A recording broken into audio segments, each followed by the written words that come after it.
한때 베스트셀러가 되었던 소설 중에 조창인 씨가 쓴 가시곡이라는 소설이 있습니다.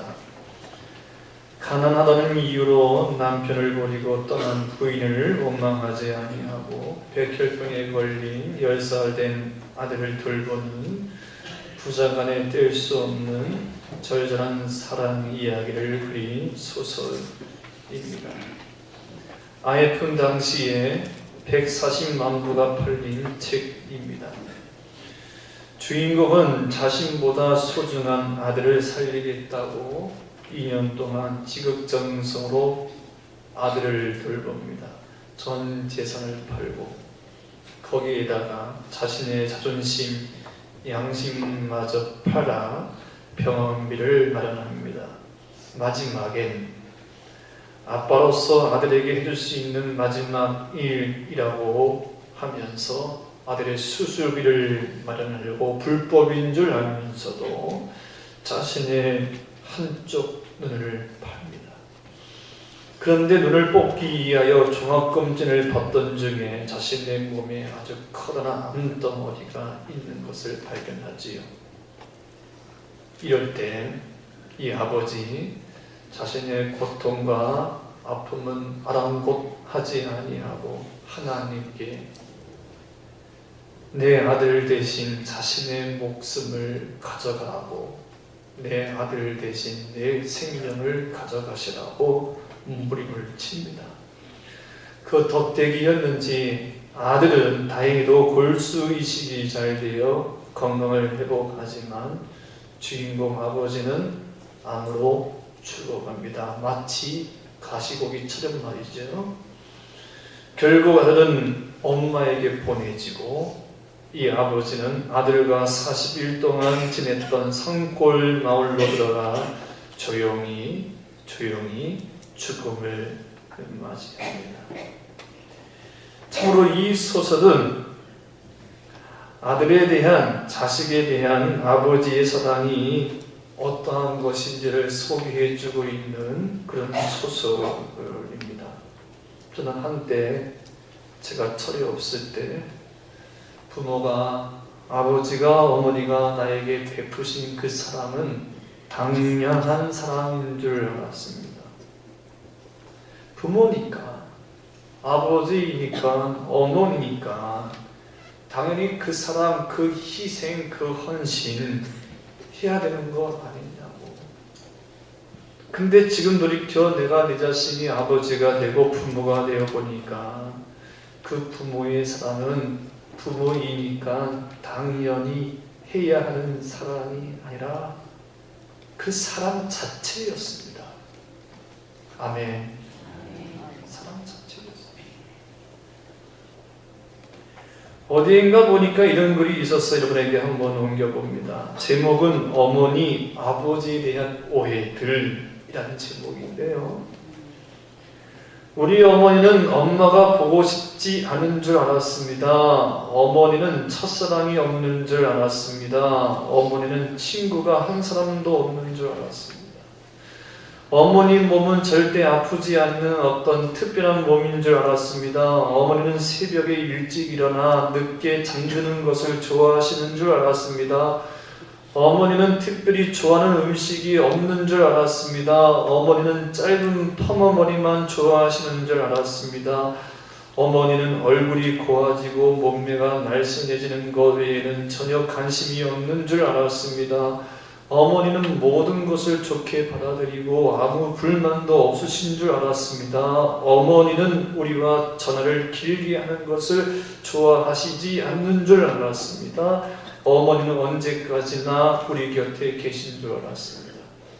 동의되시죠? 여러분, 어머니가 전화 길게 안 하신 이유는 뭐 때문에? 전화세 많이 나온다. 요금 많이 나오니까 끊는 거거든요.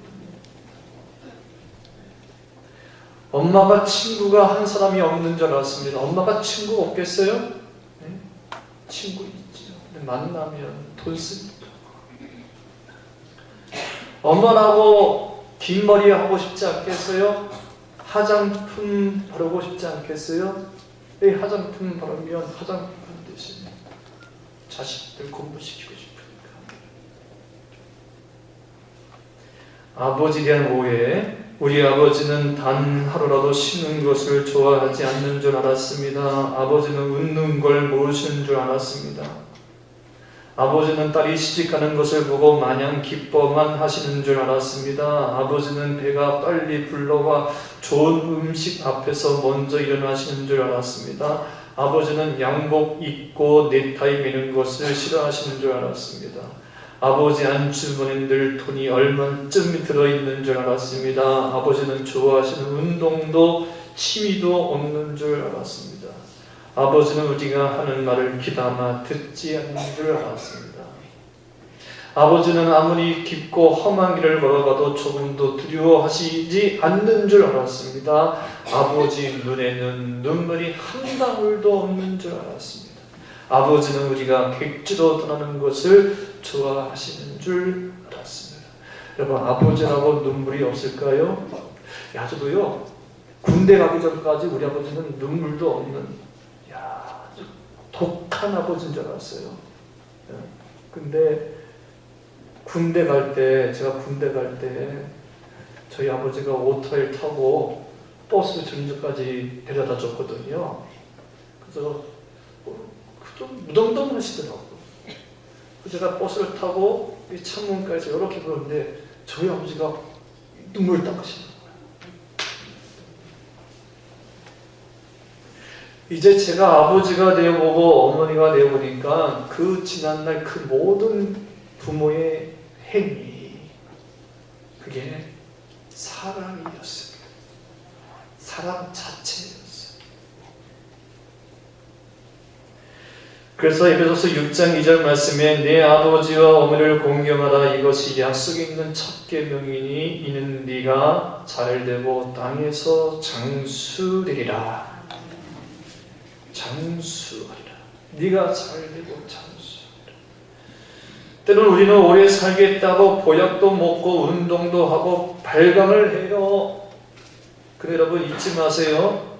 성경은 오래 사는 비결, 장수하는 비결 딱 하나 가르쳐주었어요. 그것은 효도요. 할렐루야. 내 부모를 공경하라. 그러면 네가 땅에서 잘되고 장수하리라. 부모를 학대하면서 오래 살기 바라지 마세요. 그건 비성서적입니다. 사업에 성공하겠다고 몸부림치나 여러분 부모 마음 아프게 슬프게 하면서 내 사업 잘 되리라 기대하지 마세요. 제가 목회를 20년 넘게 지금 하고 있지만 오래 사는 집, 거기는 나이 많이 드신 어머니가 계시더라고요. 그 집에는 항상 노부모가 나이 많으신 부모님이 아주 성공한 사람, 비록 나중에 잘못된 일도 많지만 알고 보면 그들 하나같이 효자, 효녀. 이거는 확실합니다. 여러분 불효하면서 잘되고 불효하면서 건강하고 불효하면서 오래 살고 그거 없습니다. 효가 장수와 형통의 비결입니다. 약속이 있는 계명입니다. 우리 모두 효자 성도 되기를 축원합니다. 오늘 성경 말씀 보면 내 부모를 업신여기지 말아라, 가볍게 여기지 말아라, 내 늙은 어미를 경히 여기지 말아라. 내 부모가 나이가 들었다고 몸 못쓰게 되었다고 업신여기지 말아라, 가볍게 여기지. 몇 년 전에 제가 시골에 내려가니까 제 친한 친구가 있어가지고 친구 집에 놀러 갔는데 거기에 이제 친구 어머니가 있었거든요. 나이가 많이 드셔서 뭐 예전에 그 친구 집에 놀러 가면 그 어머니가 밥도 해주고 맛있는 것도 해주고 그래서 야 친구야, 어머니 계시냐 인사 좀 할게. 그랬더니 이 친구가 한 말이 야 철호야 됐다 다음에 인사해라. 어머니 와서 계시지? 그 어머니 뵈야지. 내가 인사 좀 드릴게. 그랬더니 저기 방에 계시는데 냄새가 너무 나니까 다음에 인사해라. 그러는 거예요. 근데 그 이야기를 어머니가 방 안에서 들으시나 봐. 그래서 문을 이렇게 두드려 주시는 거예요. 그러니까 친구가 어머니 그냥 가만히 계세요. 그러시는 거예요. 내가 있는데도. 그래서 야 이 녀석아, 너 왜 그러냐 엄마한테. 야 어머니가 지금 이제 생각이 들어갔다 나갔다 그러신다. 그 냄새가 많이 나니까 그냥 얘기하자 그러시는 거예요. 그래서 거실에서 막 얘기했는데 어머니가 방 안에서 자꾸 사람이 오니까 반가우니까 막 이렇게 두드리시는 거예요. 그래서 제가 야야 됐다. 내가 어머니 좀 인사 좀 할게. 그랬더니 문을 딱 여니까 어머니가 야야 우리 친구 아들한테 우리 친구 아들 목사한테 얼마나 반가워하시니. 그 순간에 이제 생각이 들어오시고 그 얼마나 좋아하시니. 여러분 다시 말씀드리지만 우리 부모 몸 늙어 이제 쓸모없다고 나이가 들어 말만 많아졌다고 없이 여기는 대상이 아니에요. 그거는 당연히 우리 인생이 걸어가야 할 길. 안 그렇나요? 네? 우리 모두가 때가 되고 시골이 되면 그 길로 갈 수 있어요. 지금은 계단을 10계단, 20계단, 저 계양산을 40분에 정복을 할 수 있어도 나중에 나이가 되면 계양문화회관까지 또 가기 힘드는 그 몸이 자연스러운 우주적인 위치요, 위치. 그런데 몸 늙어 이제 쓸모가 없다고 나이가 들어 말만 많아졌다고 없인 여기는 그런 대상이 아니라 이거예요. 부모는 여러분 존경의 대상이지. 할렐루야. 구제의 대상, 궁리 여기는 대상, 불쌍히 여기는 대상, 가볍게 여기는 대상이 아니라 말입니다.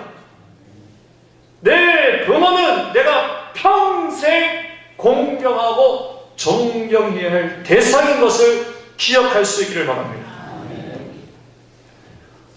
오늘 본문에 효에 대하여 내 부모를 공경하라, 효에 대하여 구체적으로 이렇게 말씀을 해주고 있습니다.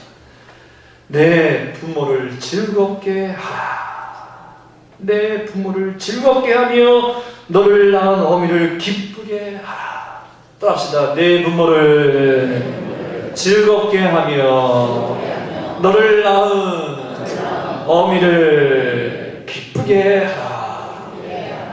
다시 한번. 내 부모를 즐겁게 하며 너를 낳은 어미를 기쁘게 하라. 이게 효라고요. 이게 내 부모를 즐겁게 하라. 내 부모의 마음을 기쁘게 하라. 이것이 효도라. 그럼 어떻게 하는 것이 부모의 마음을 즐겁게 하는 것일까? 24절 말씀을 보면 함께 시작. 의인의 아비는 크게 즐거울 것이요 지혜로운 자식을 낳은 자는 그로 말미암아 즐거울 것이라. 의인의 아비는 크게 즐거울 것이다. 누구의 아버지가 즐겁다고요? 의인의 아버지가 즐겁다. 그러니까 아버지, 부모에게 가장 큰 즐거움은 자식이 의인된 삶을 사는 거예요. 이 세상에서, 이 악한 세상에서 악과 죄와 짝짓지 아니하고 바르게 하나님 보시기에 의인된 삶을 사는 것이 부모의 마음을 즐겁게 하는 거예요. 가끔 보면 우리의 부모님들이 참 말씀이 많으셔요. 이런 걸 다른 말로 이야기하면 무슨 소리? 잔소리죠, 잔소리. 간섭도 많고 잔소리도 많고. 여러분, 왜 부모가 왜 이렇게 잔소리가 많고 간섭이 많은지 아십니까? 거기는 심리적인 보상이 있어요. 자녀에 대한 심리적인 보상. 나는 과거에 이렇게 살아서 힘들게 살았으니 너희는 이렇게 살아서 잘 됐으면 좋겠다. 그런 심리적인 보상이 있어요. 그래서 항상 어떤 분은 부모의 마음은 선하다. 답시다. 자식에 대한 부모의 마음은 선하다. 믿으시면 아멘.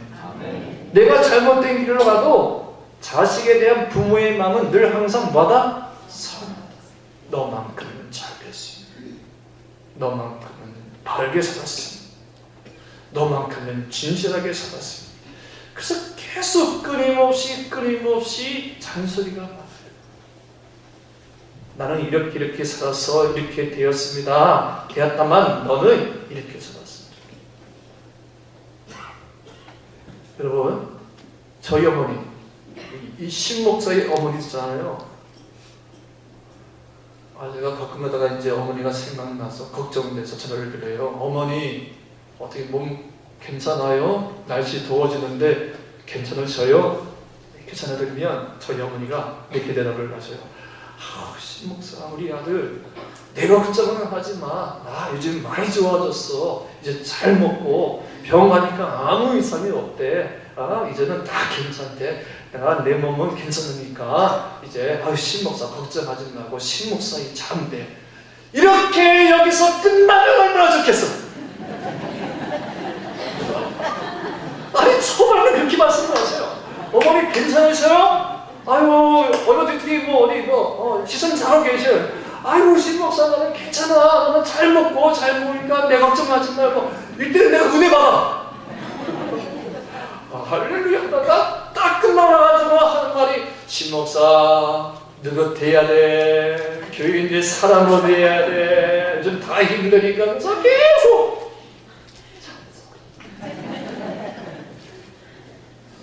이제 내 나이가 50인데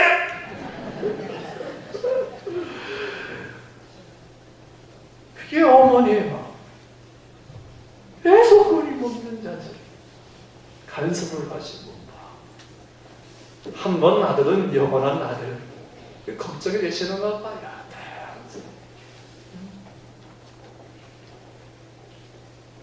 근데 그 마음에는 심리적 보상이 있는 거예요. 그리고 염려와 걱정이 있는 거예요. 그리고 잘 됐으면 좋겠다는 거죠.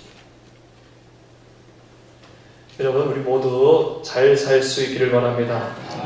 제가 잘 산다는 말은 여러분 모두가 부자가 되고 국회의원이 되고 대통령이 된다는 말이 아니라 바르게, 옳게, 의인된 삶을 살 때 부모님의 마음 즐겁다. 할렐루야. 두 번째 20절 말씀 시작. 술을 즐겨하는 자들과 고기를 탐하는 자들과도 더불어 사귀지 말라. 술을 즐겨하는 자들과 고기를 탐하는 자들과도 서로 사귀지 말라. 술 취하고 음식을 탐하는 자는 가난하여질 것이요 잠자기를 즐겨하는 자, 게으른 자는 헤어진 옷을 입을 것이니라. 술 즐겨하는 자들과 사귀지. 그것이 부모의 마음을 즐겁게. 여러분, 지금 우리나라의 가장 큰 문제, 고집병 중에 큰 병이 뭐냐 하면 술이요, 술. 드라마를 보고, TV를 보고, 영화를 보고, 이렇게 무슨 쇼 이렇게 모여가지고 서로 이야기하는 모든 텔레비전 프로를 보면 다 하나같이 술 이야기. 얼마나 술을 먹다가 술 먹는 얘기, 술집 보여주는 얘기. 뭐 예전에는 포장마차였지만 지금은 술집을 보여줘. 술집을 소개시켜주고 술집에서 일어난 일을 보여주고 참 편인류적으로. 아니 정말 마음이 속상하면 풀 수 있는 게 술밖에 없어요?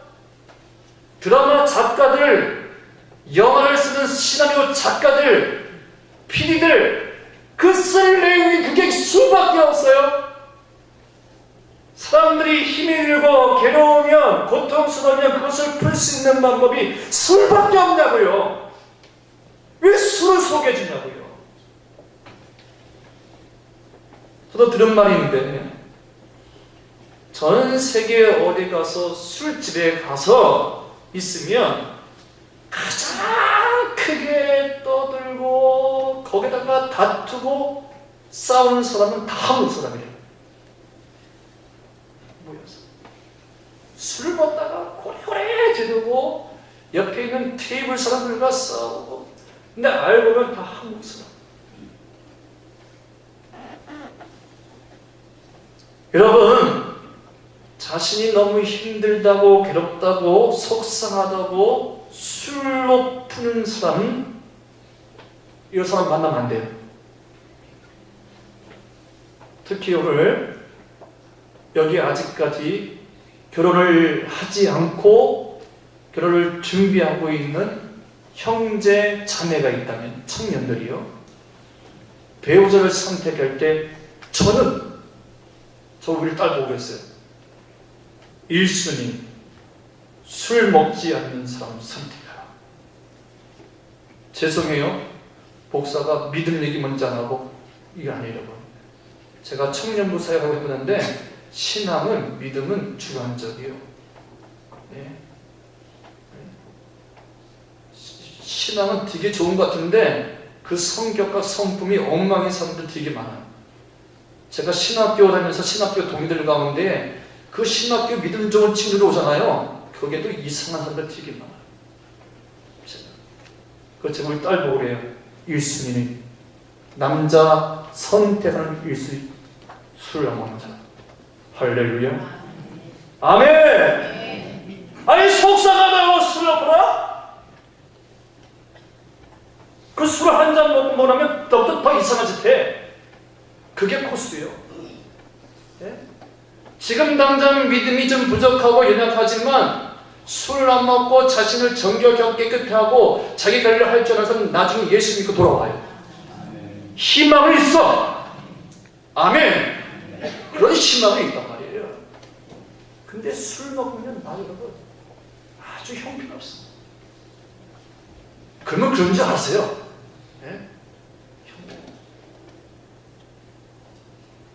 예전에 대학부를 맡았을 때 어떤 청년이 와서 무슨 제가 이런 남자에게 프로포즈를 받았는데 이 남자가 결혼을 해야 할까요 말까요 묻는 거예요. 아, 결혼하는 건 네 주장이지 왜 나한테 할까요 말까요 그래. 그래서 좀 꾹꾹 불안했나 봐요. 내가 그 형제에 대해서 잘 알지 못했는데 내가 판단할 수는 없는데 결혼을 해야 할까요 말까요. 그래서 제가 물었어요. 그 형제가 너한테 와서 프로포즈를 하는데 언제 어느 때 와서 프로포즈 하더냐 물어요. 물었어요. 그들이 이 자매가 하는 말이 밤 12시에 와서 프로포즈 했어요. 그러더라고요. 그래서 제가 이렇게만 알아내줬어요. 그래, 나는 이렇게 생각한다.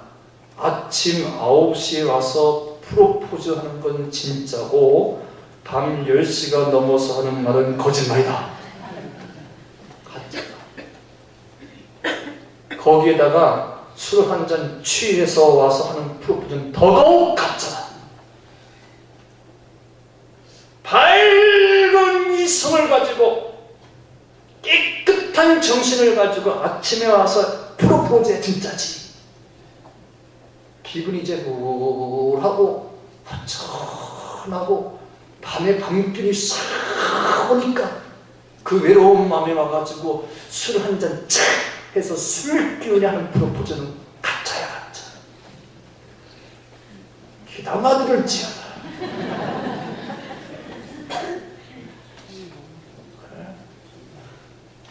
동의하시죠? 살아보신 분 동의하시죠? 이게 왜냐면 의지가 없으니까. 내 의지가 없으니까 술에 힘을 들여가지고 하는 거, 그걸 어떻게 믿어? 어떻게? 내가 내 인생을 이제는 그 사람한테 맡겨야 책임져야 하는데, 그 정도 하나 관리 못하고 다스리지 못해서 술에 힘을 빌어가지고 와서 프로포즈 한단 말이야? 네? 어떻게?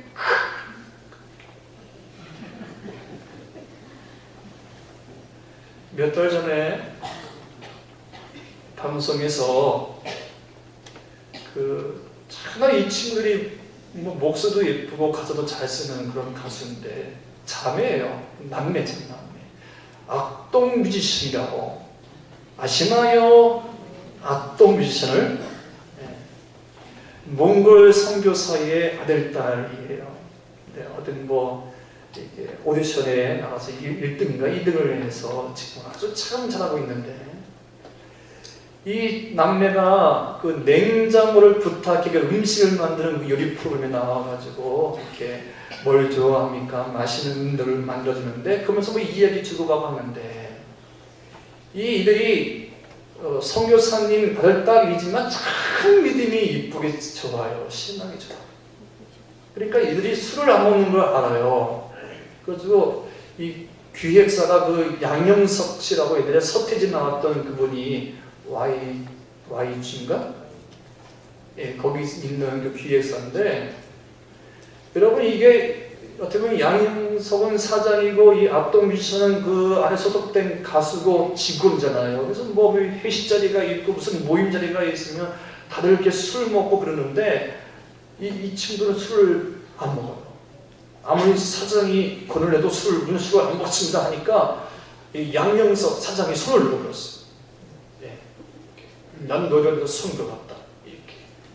그러니까 그 얘기를 알고 옆에 있던 가수가 당신들은 말이야 그 사장이 술을 보내도 안 마신다며요. 그래서 저희들은 술을 안 먹습니다. 그러니까 약간 비웃는 투수로. 그래서 지금 이제 말하는 가수예요. 우리 곡을 쓰는 사람은, 노래를 부르는 사람은, 가수들은 가끔씩 한번 술을 먹어줘야 돼. 그래서 왜요? 그러니까 가끔씩 술을 한번 먹어줘야 그런 가운데서 이 곡이 막 이렇게 떠오른다는 거야. 시상이. 음들이 막 떠올라서 생각지 않는 그때 노래가 탁 나오면서 그 노래가 대박이 나니까 가끔씩 한 번씩 술을 먹으면 좋다고. 그러니까 악동뮤지션 술 한 잔씩 좀 먹어보라고. 이럴 때 그 남매 가운데 오빠가 이런 말을 했어요. 여러분 꼭 가서 방송 보세요. 저는요, 제가 노래를 못할진정, 제가 곡을 못 쓸진정, 되게 영감이 없을진정, 저는 술의 힘을 빌려서 곡을 쓰지 않겠습니다. 할렐루야. 저는 술의 힘을 빌려서 곡을 쓰지 않겠습니다. 이럴 때 박수 한번 쳐야 되는데, 그냥 박수 쳤어요. 멋있는 걸 술의 힘을 안 뺐어요. 그것이 부모의 마음을 즐겁게 합니다. 아멘. 지금 그냥 아주 실제적이에요. 부모가 자식에게 술 먹지 마라, 술 취하지 마라, 그들과 사귀지도 말아라, 게으른 자와 사귀지 말아라, 너의 인생에 그들과 앞길에 정해져 있다. 할렐루야. 아멘 못하신 분은 지금 내가 술을 한잔 하고 있거든. 끊기 힘들겠지. 지금 알아요. 여러분이 회사 나가고 일하다 보면 다 한 잔씩 해야 되는 거. 상사가 한 잔 해. 직장 동료가 한 잔 해. 끝나고 외식은 다 술자리에 거부하기 얼마나 힘들겠어. 지난번에 우리가 돌아가신 분도 있더만. 술의 힘에 빌려서 자신의 속상을 달래지도 말고 우리는 성령의 능력으로 하나님의 말씀으로 내 모든 문제를 풀어가는 주의 종들이 되기를 바랍니다. 그것이 부모의 마음을 기쁘게. 세 번째는 26절 말씀 시작. 내 아들아 내 마음을 내게 주며 내 눈으로 내 길을 즐거워할지어다. 내 길을 즐거워할지어다. 내 길, 내 아버지 내 어머니가 걸어오신 길, 삶의 발자취, 그분의 선택, 그분들의 결정에 대하여 존중해 주고 참 잘하셨습니다.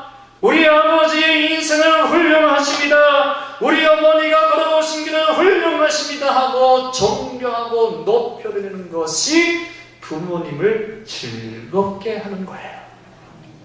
왜냐하면 내가 부모가 되어보니까 자식에 대한 미안한 마음과 미안한 마음. 야, 이 녀석이 내가 아닌 저 강남에 있는 부잣집 변호사 검사의 아들딸이었으면 더 행복하게 살 텐데, 더 있는 집 거기서 태어났더라면 이렇게 고생하지 않고 하고 싶은 거 마음껏 하고 싶은데 할 수 있었을 텐데, 대한 미안한 마음이 부모의 마음이거든요. 그럴 때 이 부모의 마음을 위로하고 달래주고 또 격려하는 방법은 아닙니다. 우리 어머니는 정말 잘하셨습니다. 어머니가 살아오신 길은 정말 훌륭하십니다. 우리 아버님은 대단하십니다 하고 아버지가 걸어오신 길에 대하여 높이고 자랑하고 칭찬하고 할렐루야, 그것이 부모의 마음을 즐겁게 하는 것. 이 이야기는 아브라함 링컨에 관한 이야기인데요, 그의 아버지는 구두 수선하는 신흥분이었어요. 아브라함 링컨 자신도 초등학교를 다니지 못했어요. 학문이 깊지 못한 사람이 링컨 대통령입니다. 이럴 때에 매우 고고하고 지식 많고 귀족들이 아브라함 링컨 대통령을 헐뜯기 위하여 반대파에서 끝까지 괴롭히는데 대통령이 되고 처음으로 상원에 나가서 연설할 때 어느 국회의원이 그 연설을 듣고 당신 같은 무식한 대통령을 우리가 모시게 된 것은 이 나라 이 민족의 가장 불행한 역사라, 이렇게 모욕을 준 거예요. 당신같이 못 배우고 공부 못한 무식한 사람이 우리나라의 대통령이 된 것이 이 나라의 가장 불행한 역사다. 그러면서 그 국회의원이 자신이 신고 했던 구두를 쫙 벗어가지고는 그 수많은 사람들에게 여보시오, 이 구두가 어떤 구두인지 아시오? 이 구두가 바로 저 링컨 대통령의 아버지가 나를 위하여 만들어준 것입니다 하고 이렇게 모욕을 줬어요. 이럴 때 이 링컨 대통령이 갑자기 그 눈에서 눈물이 팍 쏟아지는 거예요. 왜 대통령이 울지? 그러다가 링컨 대통령이 한마디 하는데, 감사합니다. 정말 감사합니다. 제가 그동안 아버지에 대해서 잊고 있었는데 아버지를 다시 한번 생각나게 해주셔서 감사합니다. 나의 아버지는 구두를 만드신 수송공이었어. 참 우리 아버지는 구두를 잘 만드셨어. 혹 나중에 구두를 신다가 망가지거든 저한테 오세요. 제가 어깨 넘어 배운 기술로 당신의 구두를 고쳐주겠습니다. 여러분, 이게 현장 아닌가요? 나의 아버지는 구두 수송공이었어. 나는 그분의 아들입니다. 나는 그 구두 수송공의 아들입니다. 이렇게 당당하게 이야기하며 아버지를 높여드리는 것이 그게 효도가 아니겠어요? 할렐루야. 잘하는 거예요. 높여드리는 거예요. 여러분, 오늘 어버이주를 맞이하여 효에 대해서 이야기했어요. 효는 단지 문화의 유산이 아닙니다. 도덕, 윤리도 아닙니다. 이거는 성경의 진리요 하나님의 뜻입니다. 세상이 아무리 변해도 이 진리는 변할 수가 없습니다. 효자가 효자를 낳습니다. 자녀교육 바르고 싶게 바르게 가르치고 싶습니까? 그러면 나를 낳으시고 길러신 내 부모부터 공경하십시오. 효도하십시오. 본을 보이십시오. 본을 보이는 그 효의 삶이 내 자녀의 인생을 잘되고 장수되게 할 것입니다. 이 은혜가 우리 모두에게 있길 소망합니다. 기도하겠습니다. 하나님 아버지, 우리 신도교회 모든 성도들 오늘 어버이주를 맞이하여